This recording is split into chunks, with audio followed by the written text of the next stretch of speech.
At its height, nearly 1 million people lived here. But beneath the grandeur lay cracks. The vast canals and reservoirs of Angkor were once its lifeblood. But some accounts whisper of another force, shadowy figures seen walking on the flooded causeways, vanishing into the mist.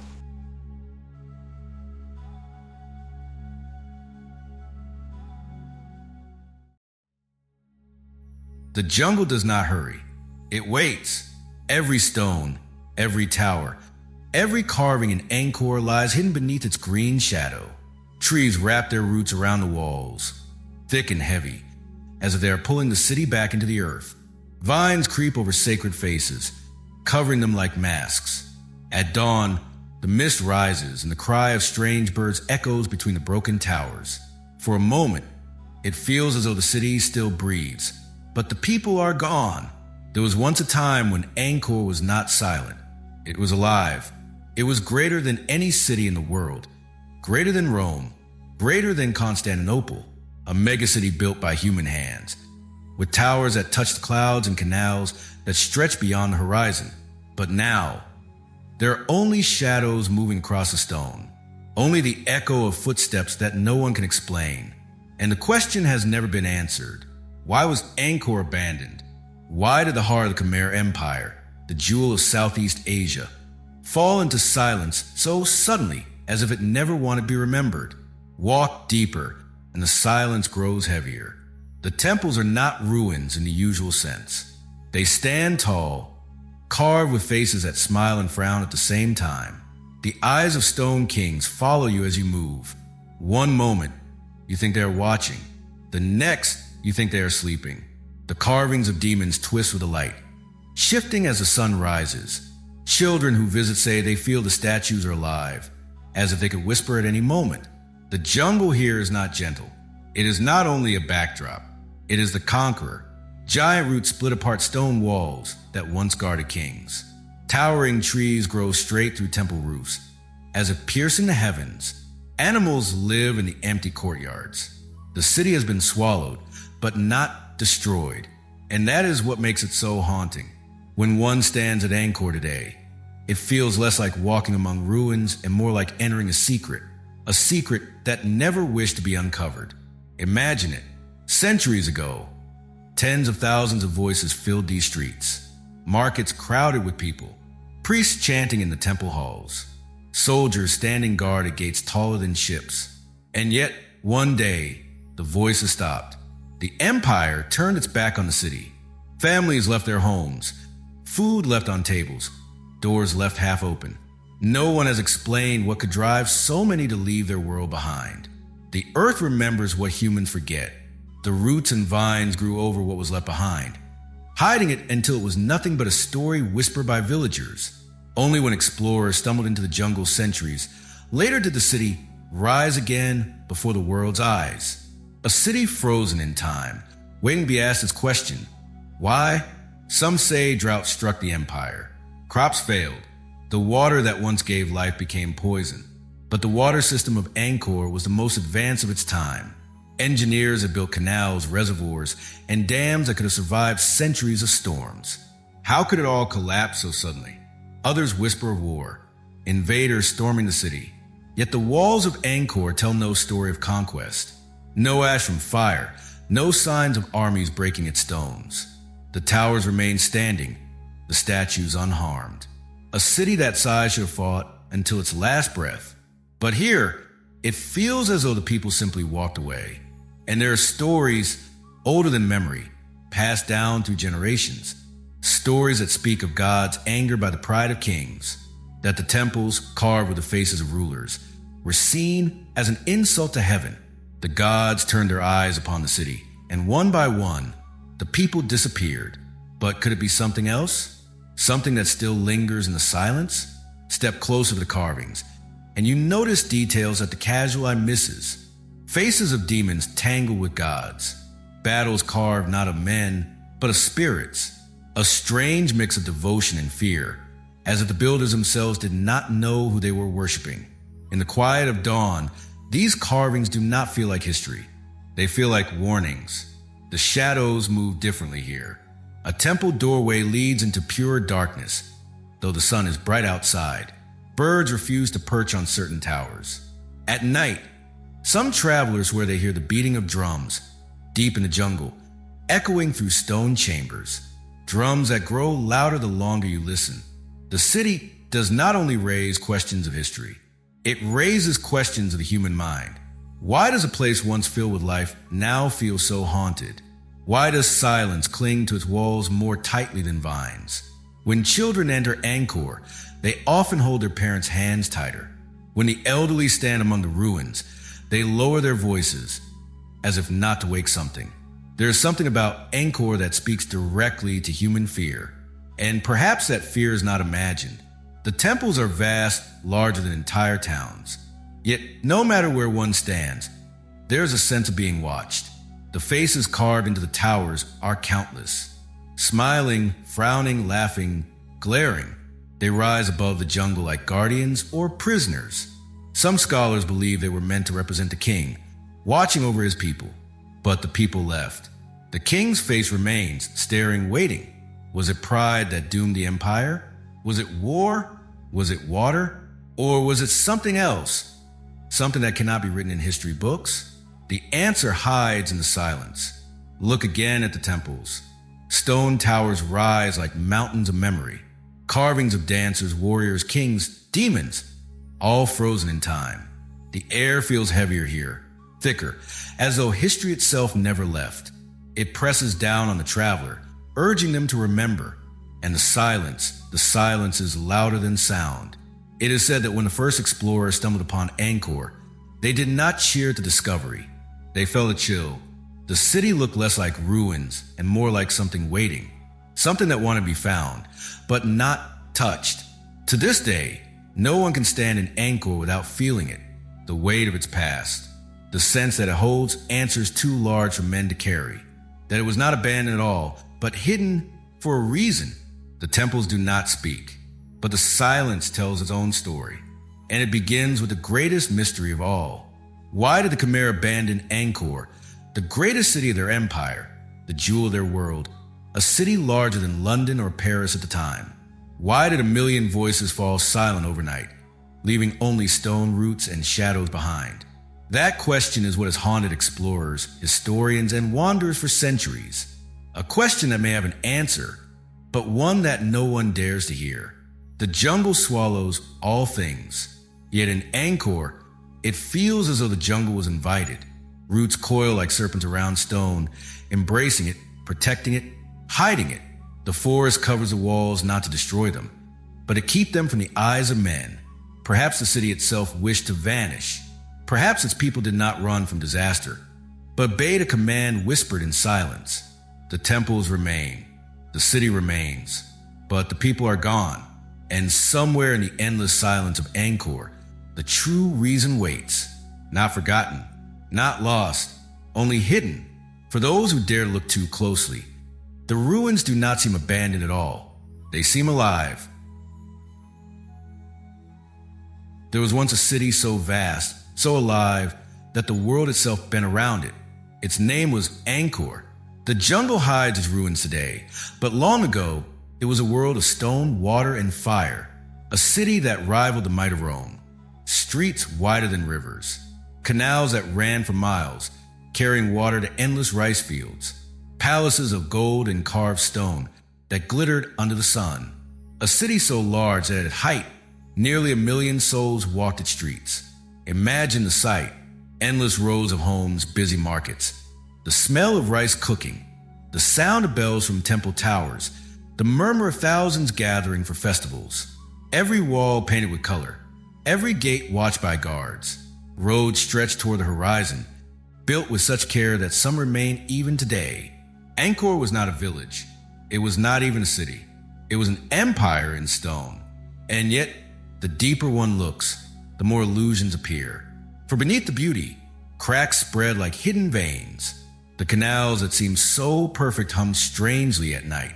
The sound of running water turned to whispers, carrying voices through the walls of homes. Those who lived near the reservoirs told stories of strange lights flickering over the surface, lights that appeared when no lanterns burned.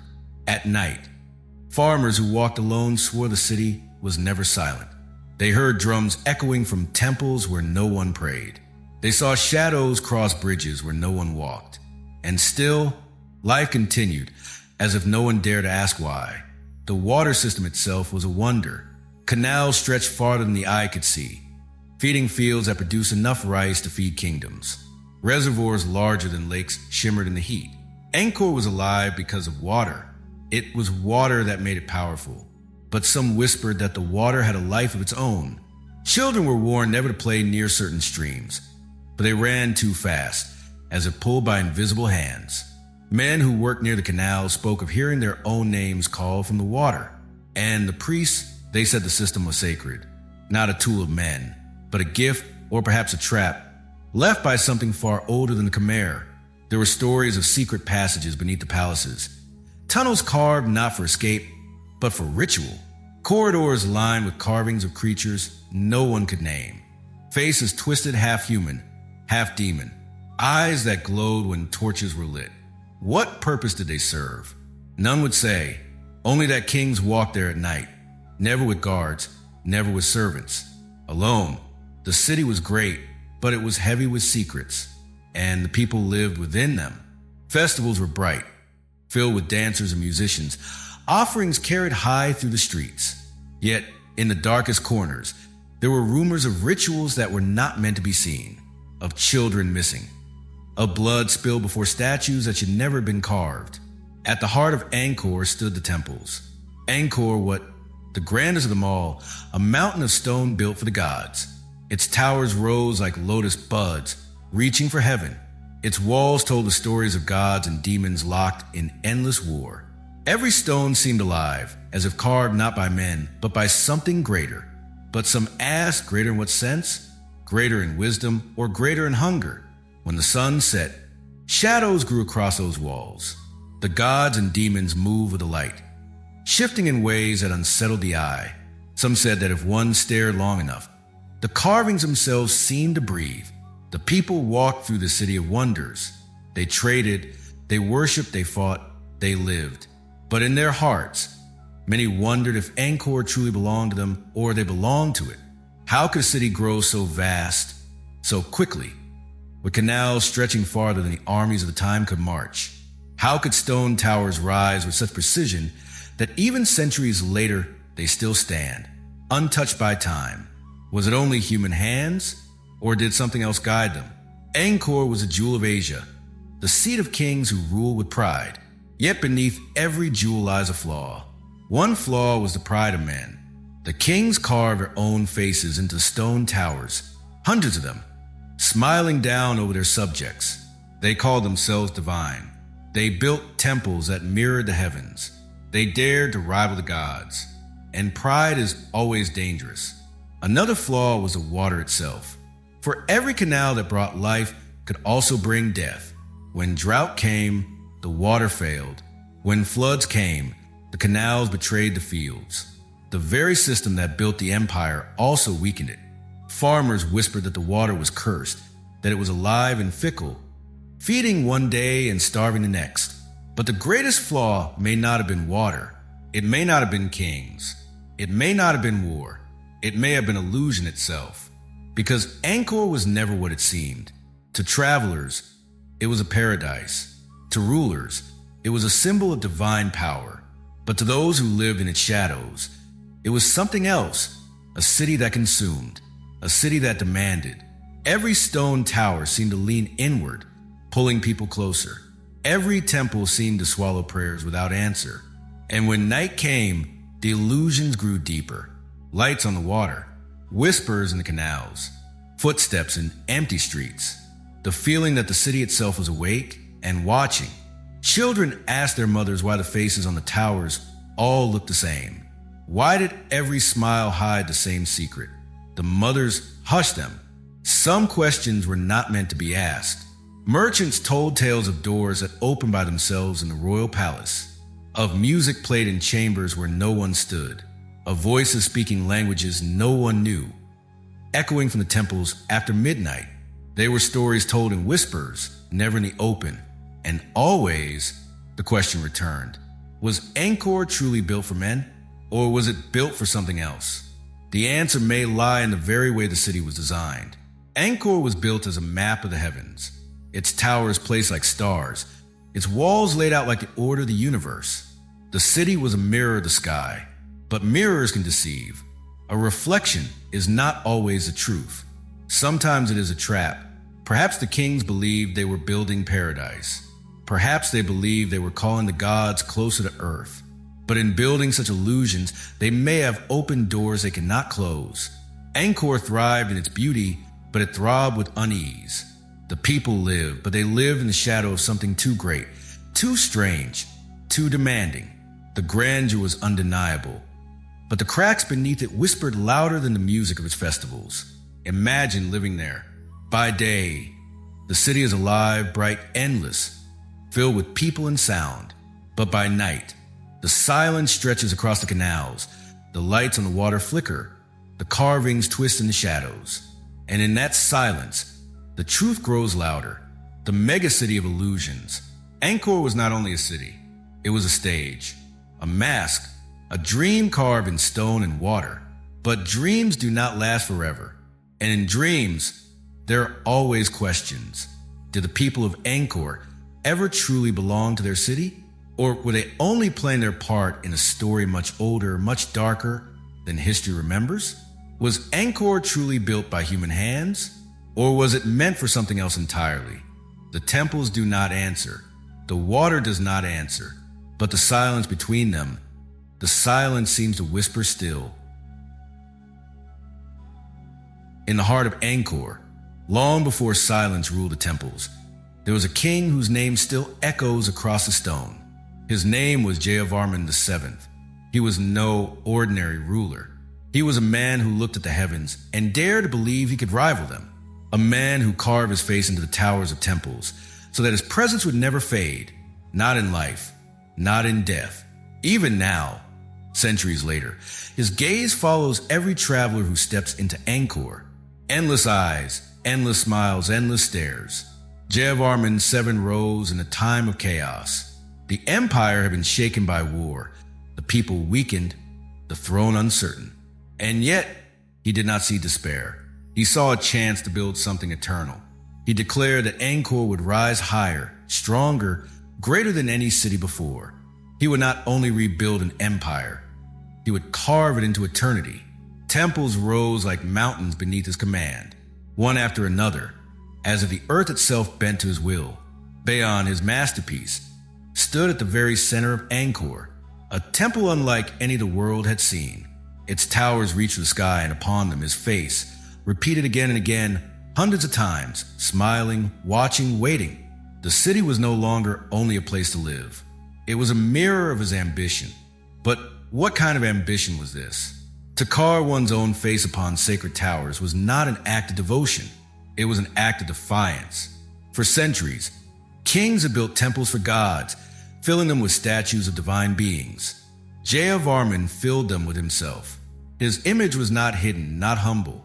It looked down upon the people as though to say, the king is a god, the god is a king.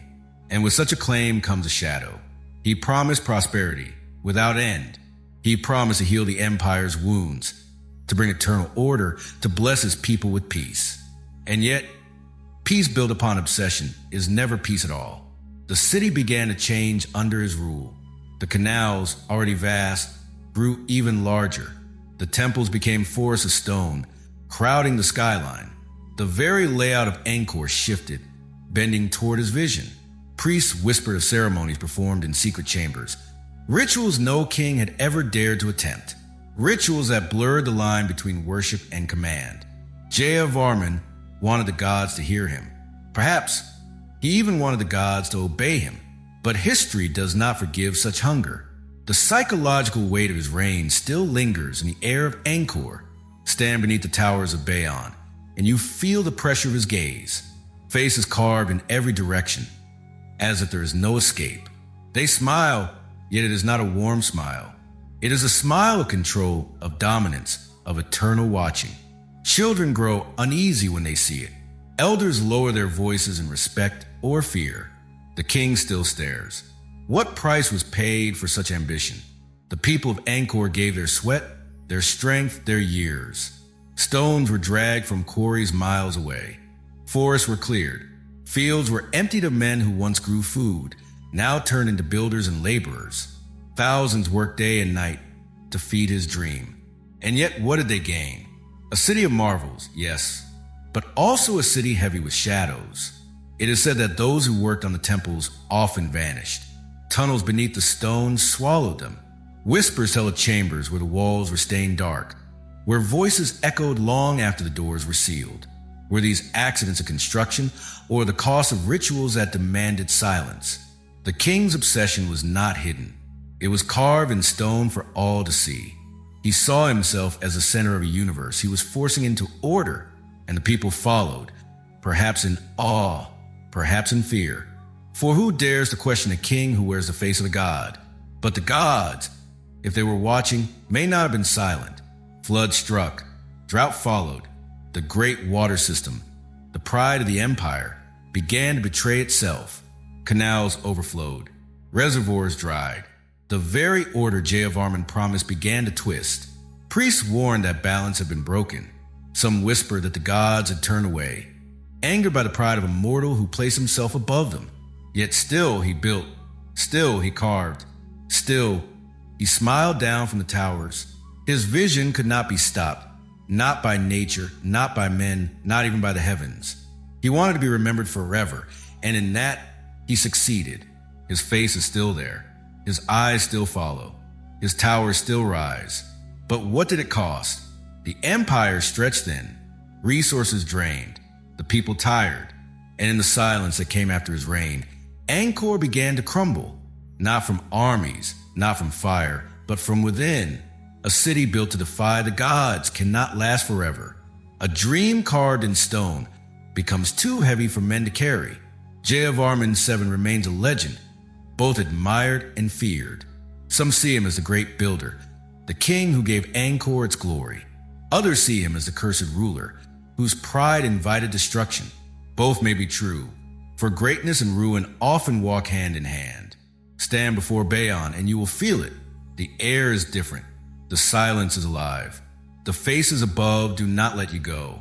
They remind you that once a man looked upon the heavens and believed he could match them. And perhaps for a time he did, but ambition is a fire.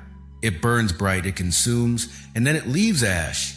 The story of Jayavarman VII is not only the story of a king, it is the story of what happens when human desire reaches beyond its limits. When stone is carved not a honor, but a command. When a man dares to challenge the god themselves. His face is everywhere, yet nowhere, smiling, yet watching, eternal, yet silent.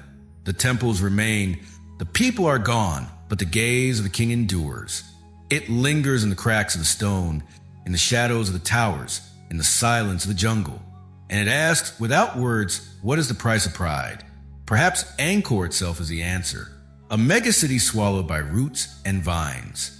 A dream abandoned, as if the earth itself refused to carry it any longer. The temples stand, but they stand as warnings. Warnings carved in stone, left for those who dare to listen. Jayavarman built, as though he could outlast time. Yet time has no master. His city was great, but the jungle was greater. His towers were high, but silence climbed higher. His ambition reached the heavens, but the heavens did not reach back.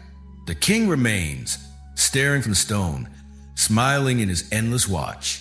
His dream remains, a city of illusions and shadows. And his warning remains, written not in words, but in the silence of Angkor. Ambition has a price, and sometimes the price is an empire. Water built Angkor. Water kept it alive. And in the end, perhaps water destroyed it. The Khmer Empire understood water like no other people of their time. The land of Cambodia was rich, but the rains were never steady. Seasons of flood turned fields into lakes. Seasons of drought cracked the earth like broken pottery. Without control, no empire could rise. But the kings of Angkor did not surrender to skies. They bent them. Canals stretched across the land like veins of stone and clay. Reservoirs, vast as seas, glittered under the sun. Water flowed not by chance, but by command. It was stored, redirected, released. The city drank from it. The fields grew from it. The empire lived by it.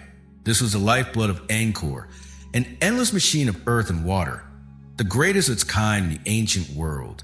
But what if lifeblood can also carry poison? Travelers who came centuries later spoke of something strange in the waters of Angkor. At night, when the moon shone, the surface shimmered as though it was alive.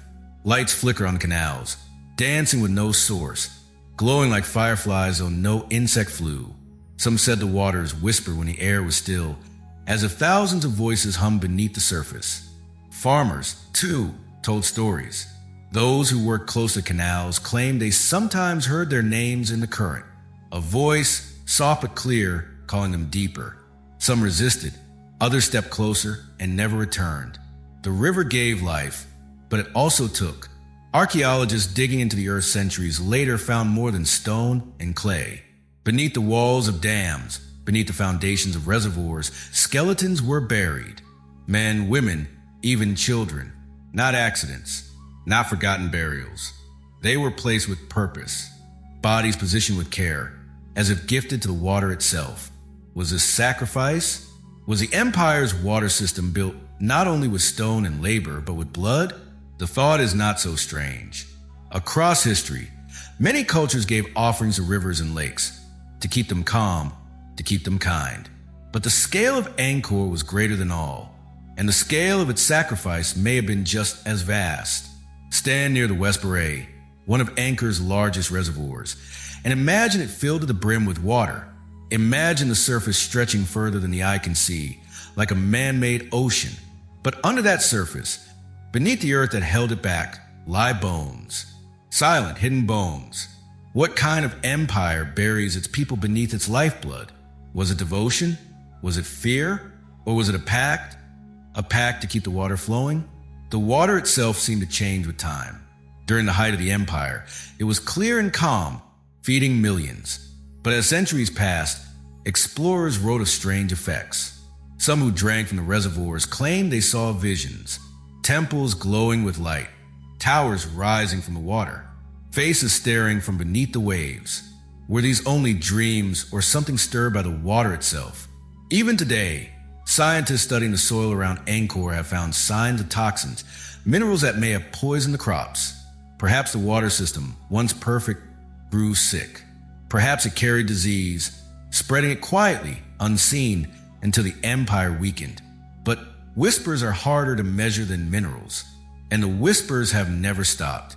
Local villagers who live near Angkor today still avoid the waters at night. They speak of shadows moving across the surface, as though people walk upon it. They say that sometimes the canals sound alive, their ripples forming patterns like words. It is as though the system itself still breathes, still remembers. The architecture of Angkor's waterworks was unlike anything else.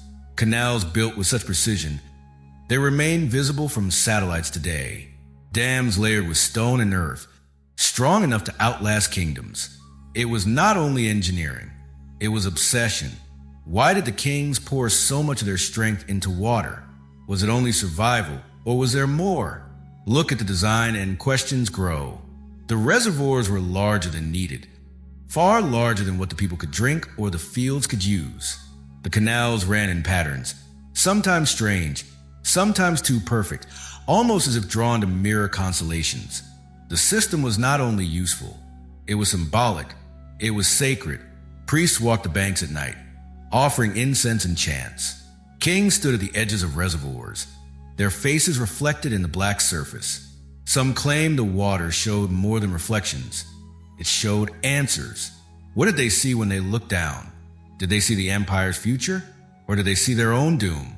Jayavarman 7. The king, whose face still stares in the towers, expanded these waters further. He claimed it was for prosperity, for abundance, but the people whispered that he was feeding something.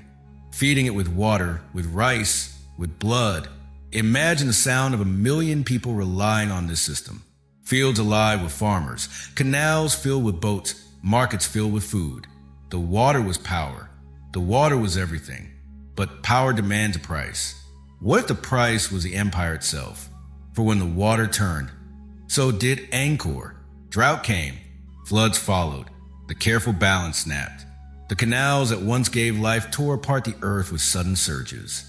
Reservoirs ran dry, their vast beds cracked and empty. Crops failed, hunger spread, and still the whispers continued. What if it was not nature? What if the very system the kings built had turned against them? The skeletons buried beneath the dams suggest more than accidents. They suggest an agreement made to keep the waters calm. But agreements, once broken, demand payment. The people of Angkor may have walked away not because of war, not because of invaders, but because the lifeblood of their empire had soured. They may have feared not the jungle, not the drought, but the water itself. The silence that hangs over Angkor today is thickest near its canals. The jungle presses close, the air grows still, and the water remains dark.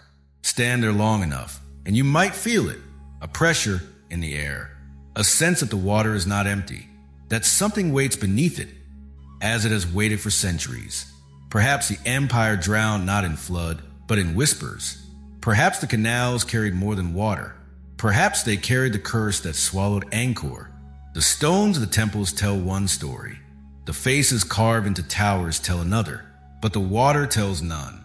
It holds its secrets tight, hiding them in silence. Skeletons lie buried. Whispers drift across its surface, but no answers rise. And that is the most haunting part of all. For Angkor may be ruins of stone, swallowed by vines. But its water still moves, still flows, still remembers. The city may be gone, but the lifeblood remains. And in that lifeblood, the whispers have never stopped. The city that once glowed with strength began to tremble. Angkor, the jewel of the Khmer Empire, the city of water and stone, began to feel cracks beneath its own perfection. It started with the sky. For centuries, the rains had come in rhythm. The canals and reservoirs caught them. The fields drank them. The people thrived. But then the rhythm broke. The clouds held back their gifts. Weeks passed, then months. The sun grew hotter. The fields cracked. Rice withered in the dry mud. Reservoirs shrank, their waters dropping lower and lower, leaving behind wide beds of dust and stone. Drought had arrived. At first, the people waited, believing the sky would return. The priests lit incense. The kings gave offerings. But still, the skies stayed empty. Angkor, the city built to master water, found itself thirsting. The great canals, once alive with boats, grew shallow. Children who once played in their cool depths now walked across cracked beds. Farmers bent over fields that no longer obeyed them. The empire that had been built on abundance began to taste hunger. But the drought was not the end. As if the sky wished to mock the empire, the rains returned not in gentle drops, but in storms. Torrents fell without warning, crashing into the dry land. The canals swelled too fast. Reservoirs overflowed. Dams broke. The very system designed to tame nature now twisted against its masters. Water ripped through the fields. Villages drowned. Crops that had survived the drought were swallowed in sudden floods. Roads turned into rivers, causeways into streams of mud. The city's lifeblood, once carefully controlled, became wild, merciless, untamed. The people whispered. Some said it was nature's rage. Others said it was punishment. They remembered the skeletons buried beneath dams, the whispers in the reservoirs, the strange lights that dance across the waters at night. Perhaps the sacrifices had ended. Perhaps the pact was broken. Angkor's glory began to rot. The temples still rose, tall and proud, but the people who lived around them felt the weight of despair. Hunger spread. Disease followed the floods. The streets that once filled with festivals grew quieter. The empire's power, once unstoppable, began to bleed into the earth. Yet not all the whispers spoke only of storms. Travelers told of figures on the causeways. When the rain stopped and the mist rose, shadows appeared. Tall, dark forms walking the flooded paths. Some said they were soldiers of the old kings, risen from the waters to guard the ruins. Others said they were demons, drawn to the weakness of men. They did not speak. They did not leave footprints. They simply moved and vanished. Children were told to stay indoors when the mist gathered. Elders closed their doors tight. But even behind walls, some swore they heard the sound of feet passing by, splashing in shallow water, always moving toward the temples. Never away, the empire's strength faded faster than anyone believed possible. Cities that had been fed by Angkor's system now starved. Villages emptied. Roads once filled with carts now lay abandoned. The center of power grew fragile, as if the stone itself was crumbling. Historians today look back and see the pattern. Years of drought followed by sudden floods. Years when the water was too little, then too much. They say the land was broken by nature. But those who stood in Angkor at the time, they saw more. They felt more. The water was not only failing, it was turning against them. Farmers who returned to their fields after the floods said the canals no longer looked the same. Some bent in strange directions. Some carried water where no streams had been before. It was as if the system itself had shifted. The city was alive, but it was no longer serving its people. Priests whispered that the balance had been lost, that the kings had demanded too much from the earth, that Jayavarman's temples, filled with his own face, had offended the heavens, and now the heavens were closing their hands around Angkor, squeezing until it gasped. But there were other voices, darker voices. Some said the figures on the causeways were not soldiers or demons, but the spirits of those sacrificed to the waters long ago, that they had risen to collect what was owed. The floods, the droughts, the rotted fields, all were part of a curse set into motion when the first body was buried beneath the dam. And as the years passed, the curse grew heavier. The empire had been vast, stretching across lands beyond the horizon. But an empire is only as strong as its heart, and the heart of Angkor was failing. The lifeblood that once fed it now poisoned it. The city that once thrived on water was being drowned by it. The temples did not fall, but they began to change. Moss spread across carvings. Roots split apart stones. Towers leaned, heavy with age and silence. And still, the faces of kings stared down, smiling, watching, waiting for the people. The glory of Angkor became a memory. The markets emptied. The songs grew quiet. And every time the mist rose from the flooded roads, they remembered the shadows. No army had marched upon Angkor. No fire had burned its walls. Yet it was collapsing all the same. Not with a scream, but with a whisper. A slow drowning. A slow hunger. A slow fading into silence. The great collapse had begun. What had once been eternal now showed its weakness. What had once promised prosperity now delivered despair. The empire that thought it could command the heavens learned that nothing commands the sky. And the people, they began to leave. Families packed what they could carry. Farmers walked away from the fields. Merchants abandoned their stalls. They moved toward other lands, searching for water that was not cursed, for fields that still listened to them. Angkor, the greatest city of its age, began to empty, but the temples stayed, the faces stayed, the shadows stayed. Even as the jungle crept closer, even as the waters twisted against them, Angkor did not vanish. It remained half alive, half dead, standing as a reminder of what had been and what had been lost. The great collapse was not sudden, yet it was unstoppable. The empire rotted from its own lifeblood, and those who walked its flooded paths in those final years swore that something else walked with them, something unseen, silent, patient. The city had once been theirs, but now it seemed the city belonged to the shadows, and in that silence, Angkor began its slow fall into memory. The fall of Angkor was not like the fall of other cities. There was no sudden fire. No invading armies stormed the gates. No sound of swords clashing or towers collapsing. Instead, silence spread. One by one, the districts of Angkor grew quiet. Streets that once echoed with footsteps now held only the sound of wind. Homes were abandoned mid-meal, bowls of rice still resting on tables, doors left wide open, sandals scattered on the floor. Fields were left half-harvested. with tools rusting under the sun. It was as if the people had simply stood up, walked away, and never returned. The silence unsettled those who noticed it first. Merchants arrived at markets to find empty stalls. Farmers walked the roads and found villages with no voices. Priests entered temples to perform rituals but found no worshippers waiting. The silence was not sudden, but it spread with speed. District by district, neighborhood by neighborhood, Angkor began to vanish, and as the people left, the jungle crept in. The vines seemed to grow faster, climbing walls in days instead of years. Roots broke through floors with unnatural force. The forest pressed close, swallowing homes as though it had been waiting. Some said the jungle was not only growing, it was feeding on fear, feeding on absence, feeding on something far deeper than soil. The people of Angkor did not leave like refugees of war. There were no long caravans carrying goods, no armies leading them away. Instead, they vanished like shadows in the night. Some may have fled quietly, families slipping away before dawn, but many seemed to dissolve without trace. Entire streets of homes remained full of belongings.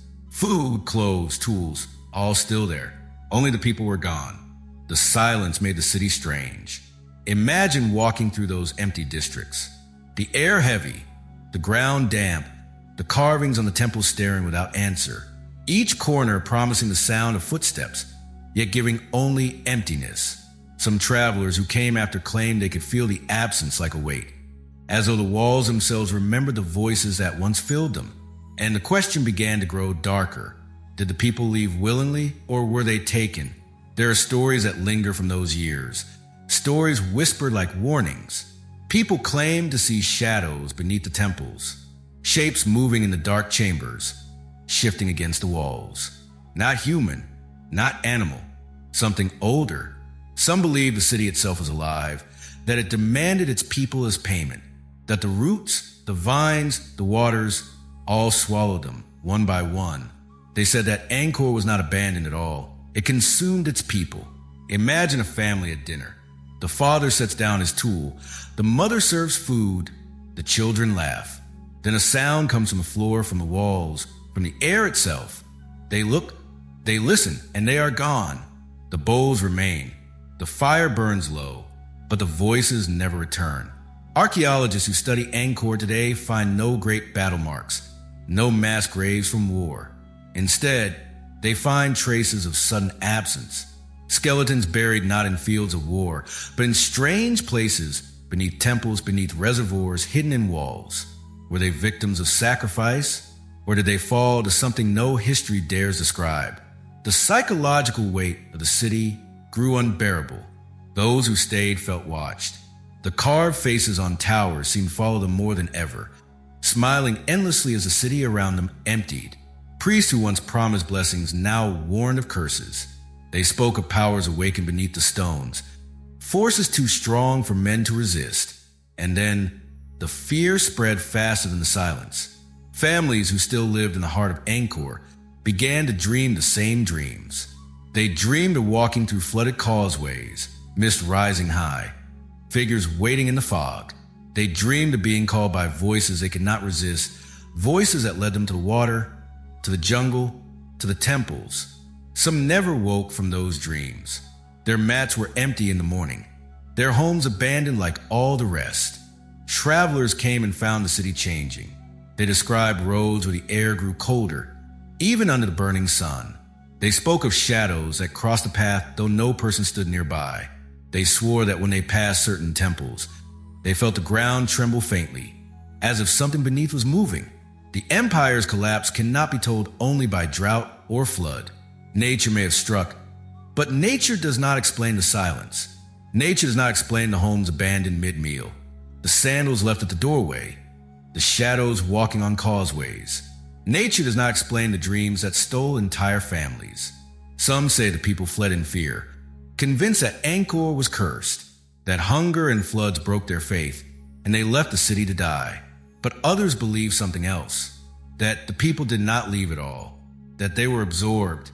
The temples of Angkor were not only homes for gods, they were doors carved in stone, aligned with stars, filled with faces both divine and monstrous. What if those doors opened?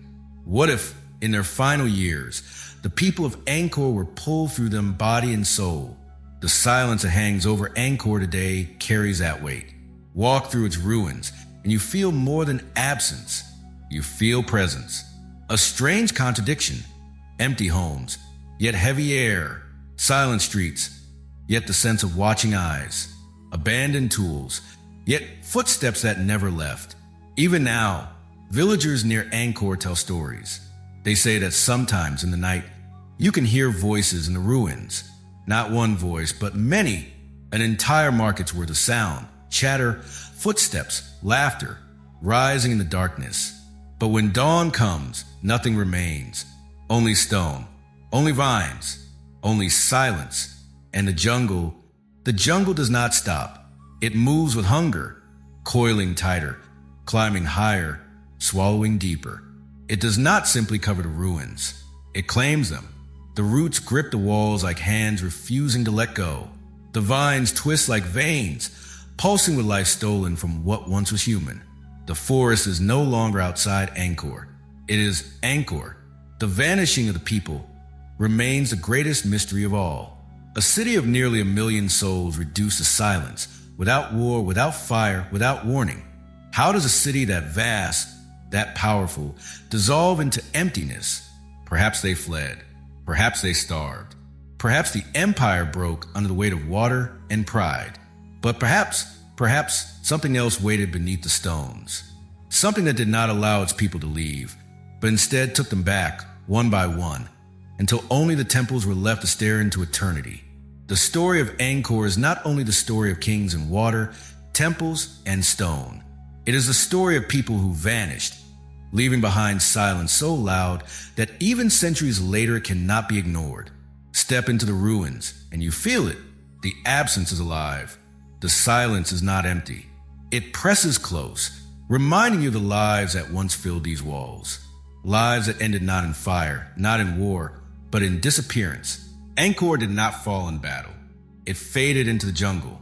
Its people did not die in one great tragedy. They dissolved into whispers, into shadows, into silence. And the silence remains. The faces on the towers still smile. The temples still rise. The jungle still feeds. But the people are gone. Gone, yet not forgotten. Gone, yet not entirely absent. For those who listen closely, who stand in the ruins when the mist rises, say the city is not empty at all. It still breathes with the voices of those who vanished. Voices that echo through stone. Voices that have no body, no shadow, but refuse to leave. The people of Angkor vanished, but their silence endures forever.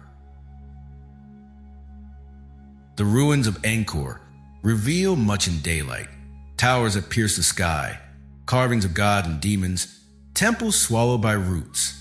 But the greatest secrets were never meant to be seen under the sun. They were hidden below, deep beneath the stone. Explorers who wandered through Angkor centuries after its fall found stairways leading into the earth. Narrow passages, damp and suffocating, carved not with the care of temples above, but with haste, as though meant to be sealed away. The air was heavy, thick with silence, carrying the weight of something unfinished. In these underground chambers, they found inscriptions, lines of words carved into walls, telling stories of kings and gods. But the words did not flow to their end.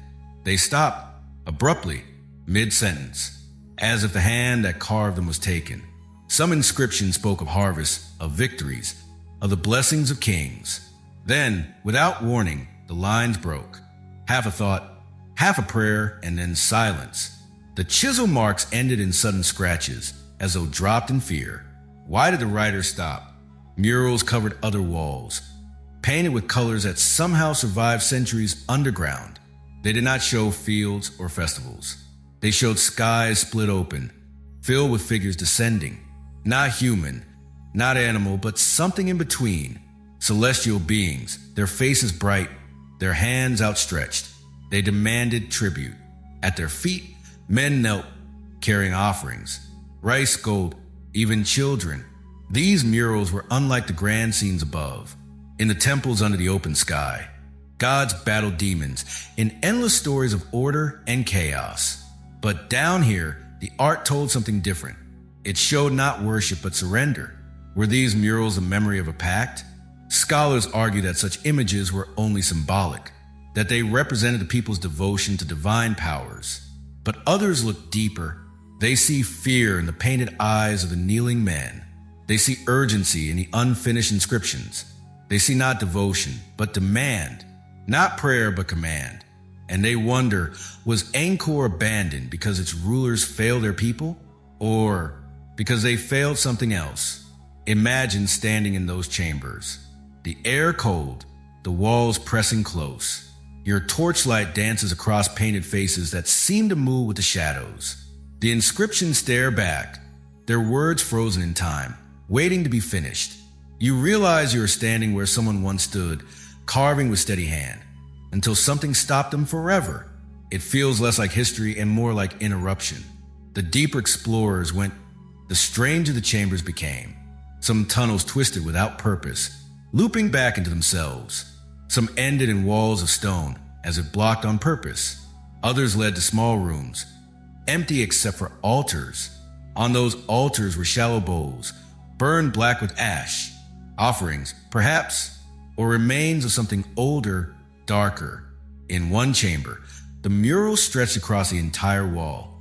It showed a tower rising into the sky, a tower that looked very much like the temples above. From the heavens, beams of light fell upon it. At the top, a king stood with arms raised. Around him, the people bowed. And above him, the faces of celestial beings, watching, waiting. Was this art or was it memory? Some believe Angkor was not only a city, it was a stage for something greater. Its canals, its temples, its layout, all aligned not only with the land, but with the stars. Above, it mirrored the heavens. Below, it whispered of things that came from the sky. What if the city was not abandoned because of drought or flood alone? What if the people left because the pact was broken? Perhaps the kings had promised tribute, promised obedience, promised the very lifeblood of their empire. Perhaps the celestial beings, whether gods or something else, demanded too much. When the kings failed to give it, the silence came. And with the silence, the people began to vanish. Detectives of history search for logic. They point to politics, to rebellion, to famine. They say the underground inscriptions show a crumbling empire, interrupted by war. Yet none of these explain the sudden vanishing, the empty bowls, the halted words. None explain why murals showed not harvests or victories, but skies opening wide. Step back and ask, what if Angkor was a promise? A promise built in stone, a promise written in water, a promise carved in the very land itself.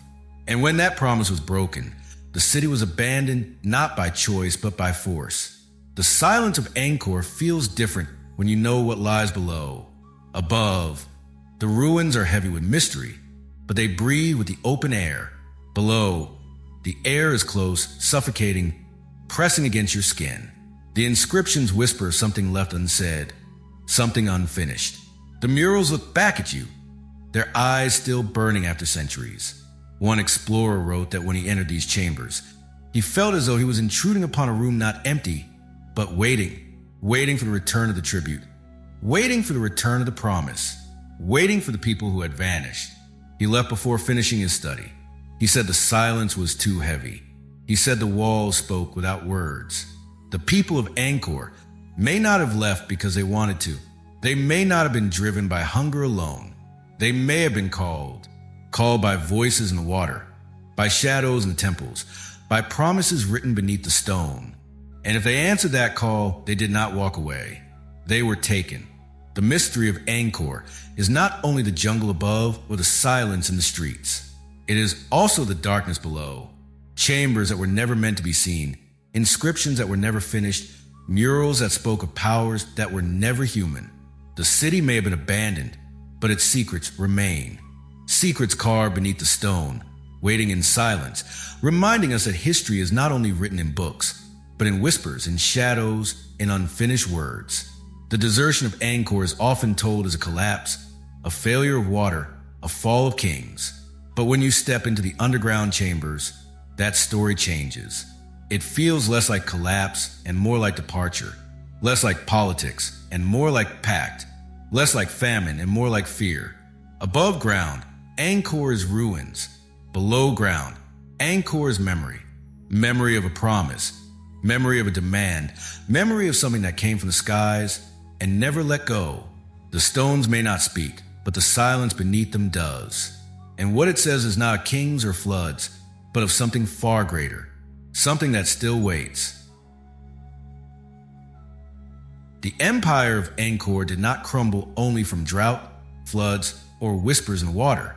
Its walls were shaken from within, for as the city weakened, so too did the trust that held it together. Rumors began to spread through the streets and markets. Rumors of rebellion inside the royal court, of generals who once commanded armies vanishing in silence, their names erased as if they had never lived, of priests warning that the gods had turned away. And above it all, the shadow of the king, a shadow that some believed was darker than the forces outside. The people whispered that betrayal had taken root in Angkor. It began with unease. The reservoirs failed, the fields rotted, and families starved. Yet the palaces still gleamed with gold. The priests still carried offerings into secret chambers. The king and his court seemed untouched, as though living under a shield that the rest of the city did not share. How could the heart of Angkor suffer while the throne still shined? Some believed that the king himself had made a pact not with his people, not with his gods, but with something else, something that demanded silence, something that demanded sacrifice. And in exchange, his dynasty was spared while the city was left to rot. The faces carved into the temple stared down at the people with endless smiles. But those smiles began to feel like lies. Were they blessings or warnings? Generals who questioned the king disappeared. Some were said to have been sent into distant battles that never existed. Others entered the palace and were never seen again. Their families searched, their soldiers whispered, but no answers came. Priests who once promised prosperity began to murmur of doom. Some warned openly that Angkor's balance had been broken. They spoke of a curse sealed into the very stones, a curse that only obedience could appease. But these priests, too, began to vanish. Their temples stood empty, their chants silenced. The court grew darker. The king, once seen as protector of Angkor, now seemed distant. He walked among shadows, surrounded by advisors who whispered only to him. His decisions grew strange, favoring hidden projects over starving fields, secret chambers over open roads. The city demanded food, yet stones still rose. The city demanded water, yet rituals filled the nights. What bargains were being made? The people began to believe the king had betrayed them, that he had chosen his dynasty over his empire, that he had sealed agreements in silence, offering the lives of many for the survival of a few. Some said he promised the celestial beings tribute, that while the murals beneath the stone showed the people bowing, in truth, only the king obeyed. He fed the pact with his people's blood in silence, and in return, he was left to rule while the empire rotted. Others believed it was greed, not fear, that the king cared only for his image carved in stone, his face on towers, his legacy in temples. That when the floods came, when the drought struck, when the people starved, he turned away, saving only his own name. But betrayal is never simple. As the court fell into secrecy, the empire divided. Some generals, loyal to their people, tried to resist. They gathered soldiers, but their marches ended in silence. Their armies melted away. Some say they were betrayed by their own allies. Others say the king called upon forces no soldier could resist. And then came the stories that made the people shiver. Stories of the mist rising at night, carrying voices that did not belong to the living. Stories of figures walking the palace halls with no face, only shadow. Stories of families in the capital vanishing overnight, while the king's palace stood untouched. The empire's collapse was no longer only hunger, no longer only water. It was trust breaking apart, a wound inside the heart of Angkor itself. The people no longer looked to the throne for guidance. They looked at it with fear. Was the king protecting them, or feeding them to something unseen?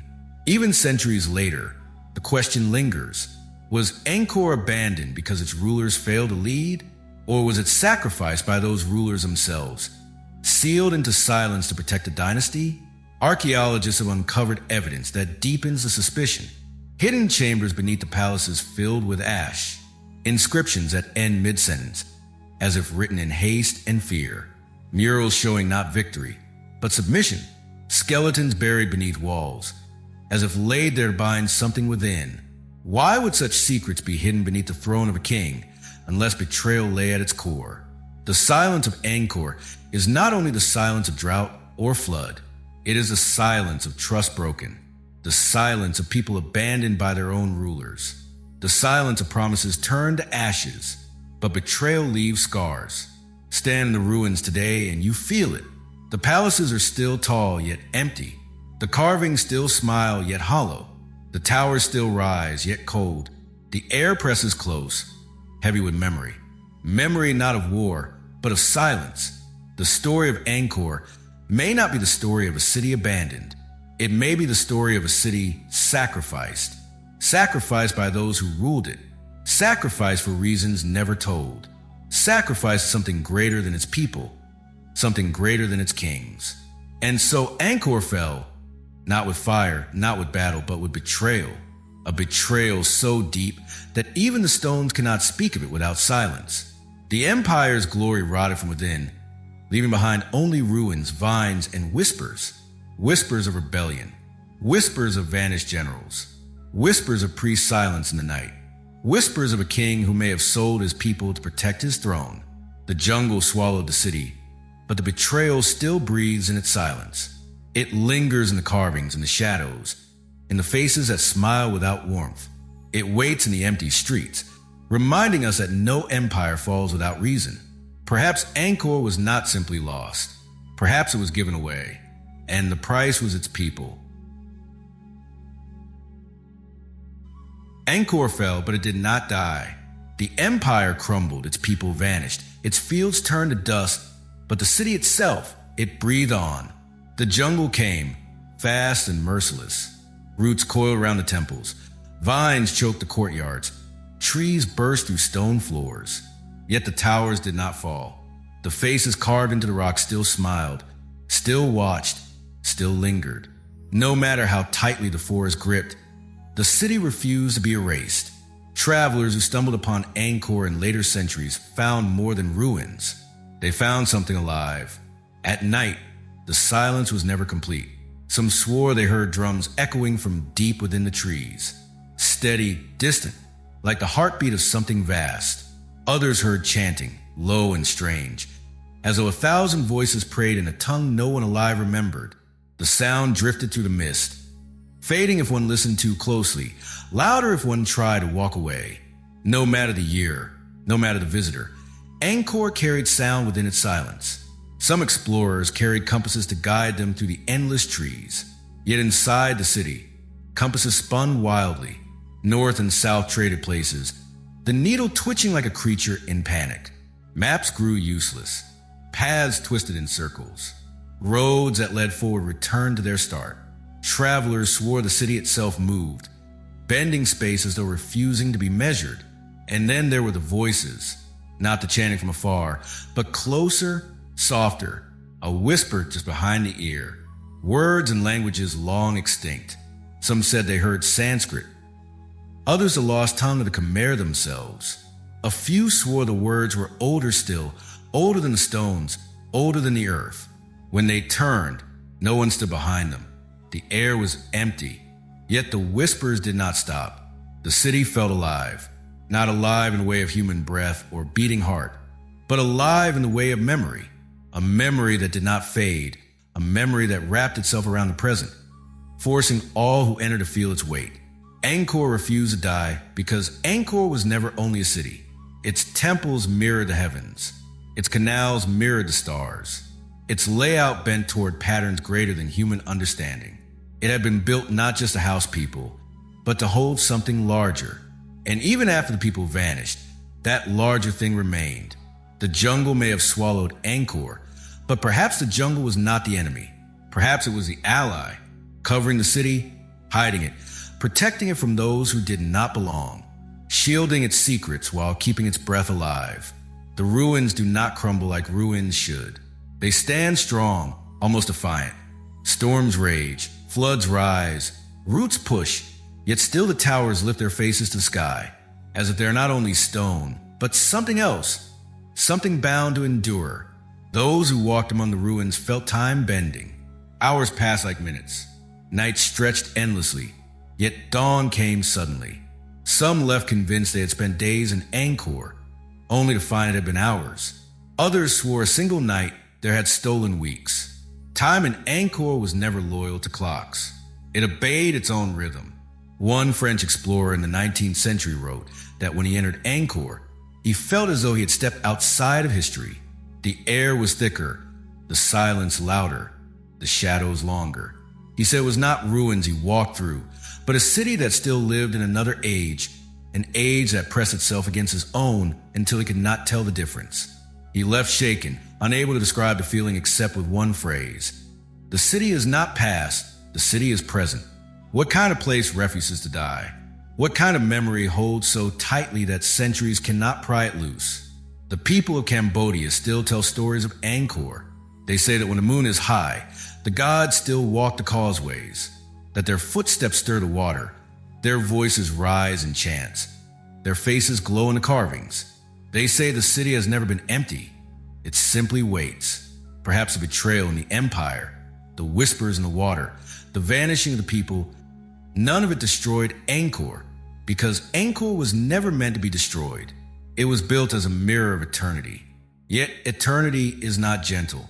For those who linger too long among the ruins, the city tests them. Some lose themselves in its endless corridors. Some lose hours, days, years in its strange pull of time. Some lose their sanity, claiming they see the faces of the vanished walking beside them, carrying torches, chanting prayers, staring with empty eyes, and always the drums. No one has ever found their source. No temple holds them, no chamber hides them. Yet they beat in the distance, steady as the heart of the city itself. The city that refused to die does not welcome all who come. It watches, it waits, and sometimes it whispers. The compasses spin because Angkor does not belong to the earth. The voices rise because Angkor does not belong to silence. The ruins endure because Angkor does not belong to time. It breathes, not like a city of men, but like a being of stone, of water, of shadow, a being that remembers when the people are gone, a being that does not die. Step into Angkor, and you are not only in ruins, you are in presence, a presence that feels both ancient and immediate, a presence that bends space, bends time, bends a mind. The empire is gone, the dynasty is gone, the fields are gone, but Angkor remains, alive in a way no ruin should be. And perhaps that is the greatest mystery of all. Angkor was never abandoned. It was never lost. It still breathes, still remembers, still refuses to die. The story of Angkor stretches across centuries, through kings, wars, whispers, droughts, floods, betrayals, and silence. Yet today, when one walks among its ruins, all seems calm. The tourists arrive by bus and by bicycle. Children run across the causeways with ice cream in their hands. Families lift their phones to capture the sunrise over Angkor Wat. Monks in orange robes walk the paths, their steps soft, their voices low. It feels like a world reborn. But beneath the laughter and the photographs, the truth still lingers. For Angkor was not destroyed. No army burned it to the ground. No fire turned its towers to ash.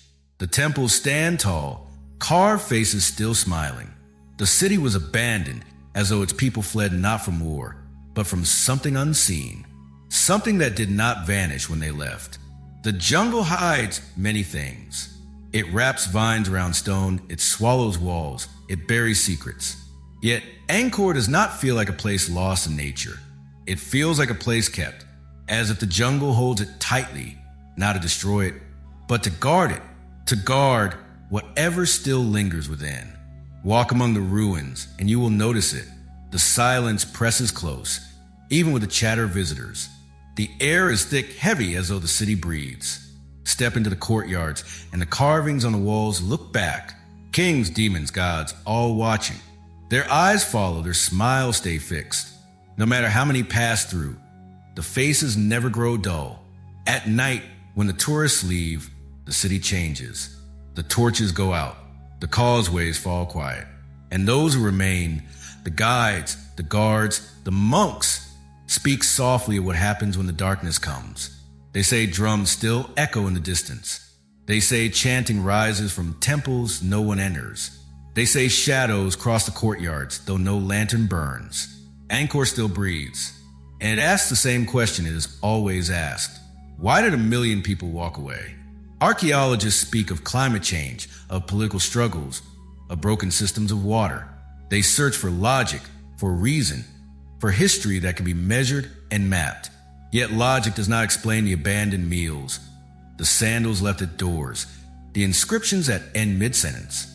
Logic does not explain the shadows in the mist, the voices in forgotten tongues, the murals of celestial beings demanding tribute. Perhaps Angkor was not abandoned by chance. Perhaps it was abandoned by command. The city feels like a stage waiting for its actors to return.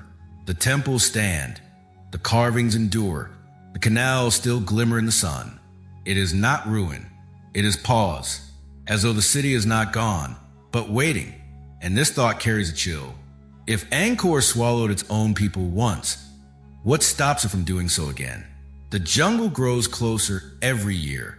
Its roots twist deeper, its vines climb higher, yet the stone never breaks.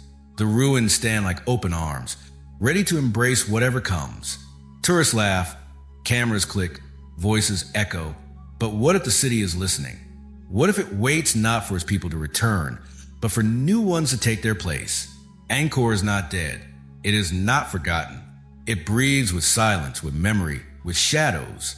The final return is not the people stepping back into their homes. The final return is us. Every traveler who walks its causeways, every visitor who stands at sunrise, every voice that fills its silence. We return to the city that never died. And the city it remembers the blood spilled beneath its dams. It remembers the faces carved on its towers. It remembers the drums, the chants, the whispers.